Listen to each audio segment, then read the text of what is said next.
Hello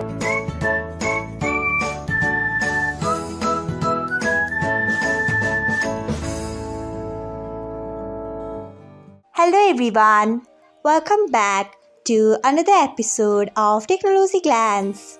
Today in this video, I'm going to guide you through how you can turn off posts that you commented on before on Facebook Lite. So let's get started. Firstly, open Facebook Lite app in your device. Then tap on three lines icon. Next, tap on settings. After that, tap on notifications. Next, tap on tags. Then you can see the option of posts that you commented on before. Turn off it by tapping on it.